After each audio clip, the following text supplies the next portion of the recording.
Titans episode 6 is continuing this series tradition of taking an episode. Every episode or two, they take one episode off to focus on like introducing supporting characters from the comics, to shift focus away from the main plot with Trigon and stuff to do other stuff. Like they did it first with Hawk and Dove, then Doom Patrol. And now we meet Jason Todd, the second Robin. I really liked this episode. I liked all the this focused a lot on Robins, the drama with Dick Grayson from his past and today, and Jason involved too, and how being Robin affects their lives, and this drama going on with Dick's parents being murdered and stuff, and all that coming back to the surface with Tony Zuko's son, trying to exact revenge on Dick and the people he knew from the circus. And I really like seeing all the Robin hand-to-hand combat, the action, and the drama, the intrigue between, these two Robins and their issues with violence and their problems with Batman or how Batman's influencing them. I think they could actually make a whole show just about Robin or the Robins, and it also made me think about, and maybe will make a lot of people think about how much more interesting like a show like Gotham would be if Batman and Robin were on it.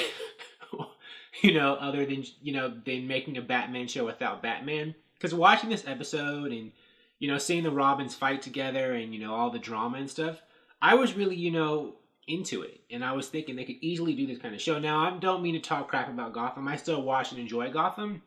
But I do think making it a Batman prequel show, if that show had been a show, focusing on Batman actually fighting his villains, I think people probably would like it better and it probably would have been on longer if they had still done it well. But, the next time we see a Batman-centric show on any kind of DC network or network television, it's probably going to be a Batman or Robin TV show, or Batman and Robin show, as it should be. But back to this episode. When Jason and Dick were in the car together, driving to the safe house, Dick is asking Jason, how long have you and Bruce been? And I know he was talking about how long has Jason been the new Robin, but it almost sounded like he was talking about, how long have Bruce and Jason been like in a romantic relationship. I thought that was funny. I know that's not what he was talking about, but that's what it sounded, and I thought that was kind of funny. When they get to the safe house, Dick finds out, Jason tells him that Batman put like implanting like tracking devices in both of them to know where his Robins are. And, Dick takes it out. But I was thinking, that tracking device might be the only reason Dick is alive, because in last episode, he was getting beat up by all those guys.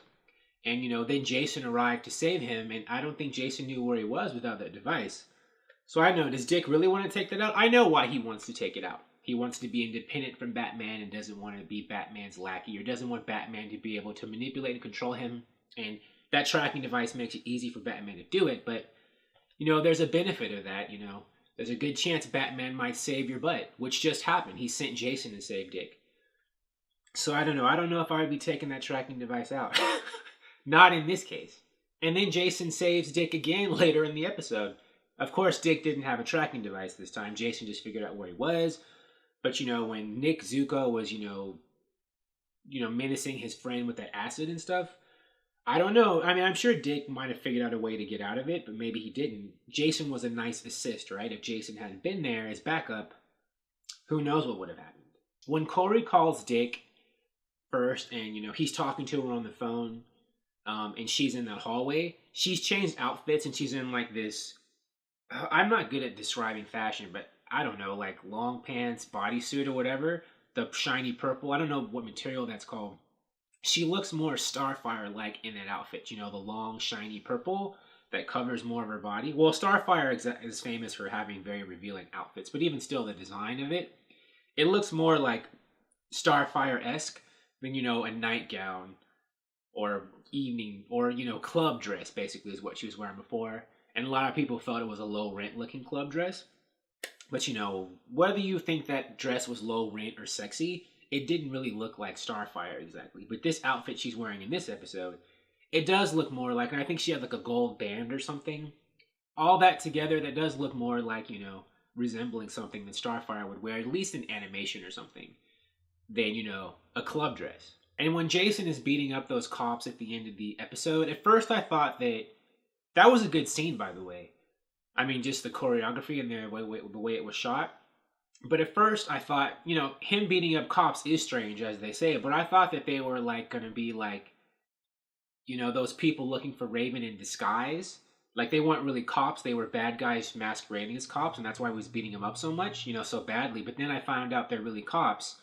We find out they're really cops, and Jason's using excessive violence. And then I was like, so yeah, there's another Robin with some violent issues. We might have seen a bit of that before when, you know, Jason snuck into the club and was being, I think, overly confrontational with that guy. You know, he bought that girl a drink and her boyfriend, or who that guy she was with, they engaged. Jason was doing a bit much there, but we saw him take it to another level at the end when he was beating up those cops. And so I'm wondering, are they trying to say that Batman changes these young men into being more violent and dangerous, or does he just have a knack for finding, you know, young men who have these problems to begin with? You know, does Batman create them, or are they already there and Batman just takes them in? I don't know. I was just thinking about that because the way that Robin and Jason, Dick and Jason are presented in this show, they've got problems. But you know, is Batman causing those problems, or were they already there? Interesting. I mean, we'll never. If that's a rhetorical question, we'll probably never get the answer to that. But it is something that I was thinking about. All in all, great episode. I liked it. I love the focus on, you know, hand-to-hand combat, you know, the shift to the Robins, and, you know, all that, you know, street action, you know, martial arts stuff that, you know, the Batman family's famous for. But I really do think we could get a whole Robin show, a spin-off show. The Robins, or Nightwing and Robin, or Batman and Robin. And it could do really well. We'll never get that, but I don't know. They could totally do it if they wanted to. Thank you for watching. If you like this video, please like it on YouTube and subscribe to the channel because I appreciate your viewership, and I'll talk to you soon. Bye.